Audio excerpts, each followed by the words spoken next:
Welcome to this Parky Makes Kit on how to make a double helix keyring chain.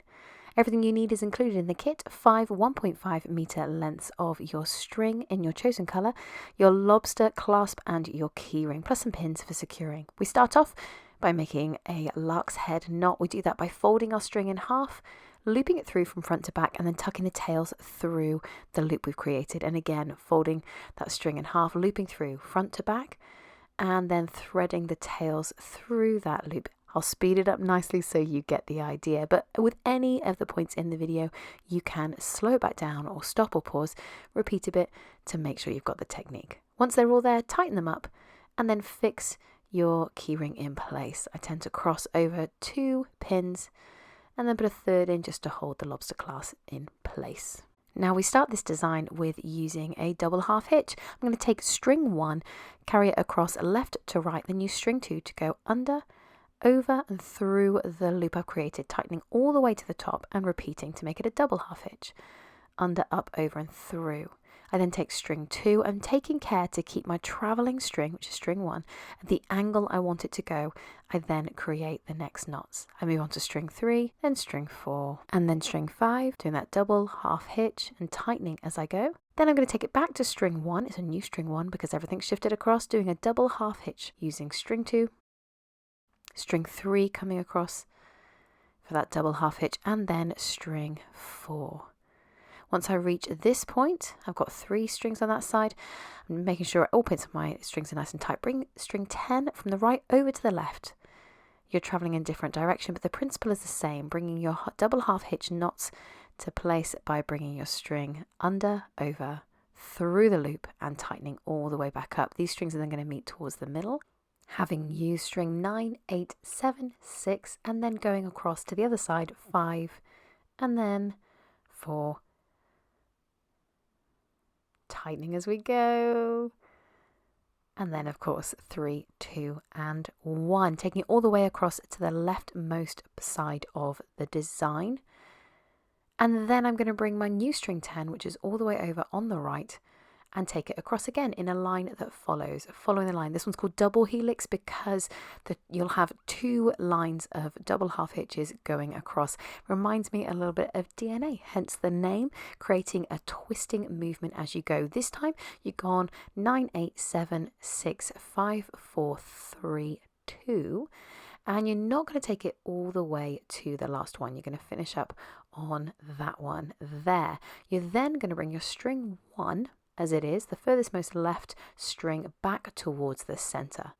Before that happens, we're going to prepare the right side of the design, and at any point where you're mixed up with your strings, take time to flatten them out so you can count them accurately. We're going to use string 8, doing double half hitches using string 9 and 10. So that's 2 double half hitches to take it across left to right to the rightmost edge of the design. Note here, I actually make, using string 10, a 3rd half hitch. So I've actually done 1 double half hitch and 1 triple half hitch. That's going to help me turn the corner when I get to that point. For now though, I'm going to go back to my string 7 and I'm bringing it across again, left to right, to create the double line that I need. Again, I'm bringing string 8 under, over, up and through twice to give that my double half hitch, and again using string 9 going all the way across. That done, I'm going to flatten out my strings, make sure they're all lined up, and then I'm going to bring string 10 back over across the design. Now this is going to cross over string 9 and I'm going to start with my double half hitches. Because I've put that extra half hitch in earlier, it's going to give me more room for turning. And as you see, as string 10 now comes all the way across, it makes it look like I've created an overlap, that the strings are passing one underneath the other. I take it to the point where I have done 4 double half hitches and then bring string 10, the new string 10, across, and I'm going to do 3 double half hitches there. That done, you can see there that it just creates a twist as the 2 lines look like they go over each other. I'm going to repeat that mirrored on the other side. So string 1 is going to come across from the left towards the right, down towards the center, and I'm going to go for my double half hitches. That's 1, 2 double half hitches, 3, 4, there we go, and 5. And I'm actually going to carry that on towards the rightmost part of the design, but you can now see that it's beginning to create that crossing over. When you look at it, it's not just straight lines going backwards and forwards, but there's a beautiful twist created. And I have, of course, put an extra half hitch in on the end to give myself some turning space. I'm going to repeat now with my new string 1 coming all the way across from left over towards the right using double half hitches, and finishing before I do the last one. So that will be 8 double half hitches going across. I can then start to bring my design round again. I've done one there, just brought another double half hitch going from right towards left. I got a bit excited. I'll go back over to the other side and tidy it up now. So string 4, double half hitching from right to left, doing 3 double half hitches and putting an extra half hitch knot. Then go back to the center, pick up string 5 and go from right over to left, creating 3 double half hitches, giving yourself that turning space. And here we go again. I'm bringing string 1 across, over in front of the knot, giving that twisted effect, going for a double half hitch followed by another, taking it across. That is now 4 double half hitches going across on my string, and I'm going to then repeat again, going from the left side, string 1 traveling, and I'm doing 3 double half hitches. I'm then bringing string 10, carrying that journey across. Got a bit excited before, so I'm now carrying on with that journey, bringing it back across to meet in the middle, giving a total there. I've got up to 5 now, 5 double half hitches, keeping it going.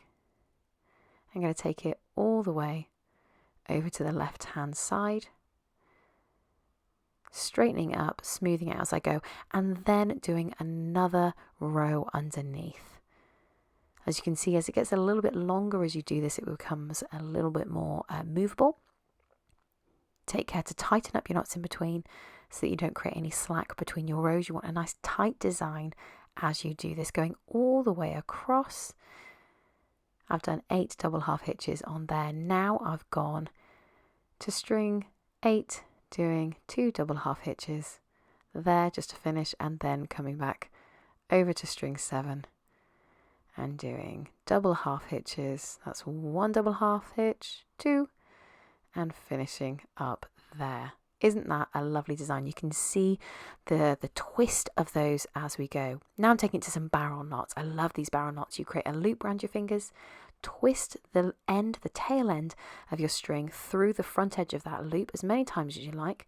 I usually aim for about 4, and then as you pull the tail down, you tighten up that knot and you place it where you would like it.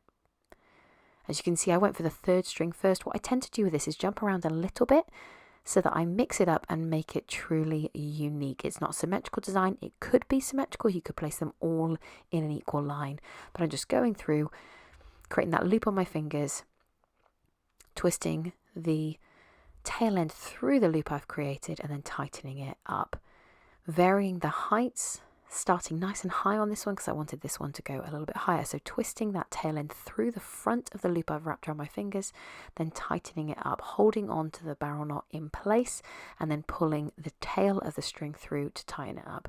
A nice long one there, and carrying on going, speeding that up just to finish off the project. Taking as much time as you want to as you do this, but you can see that it is a very simple knot, but a very effective one. Tightening it all the way, going all the way across and finishing off.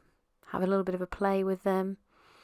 And as you can see, as you keep going, you can kind of get a feel for whether you've created something symmetrical, whether you need to do them higher or lower to create a balanced appearance.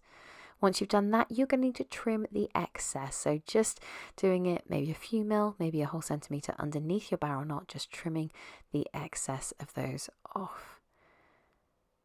You could turn the tail ends into a tassel if you have enough, if they're long enough, or if they're quite short, then you can just recycle them. Turn them into some stuffing for something. But here you go, your double helix keyring design finished.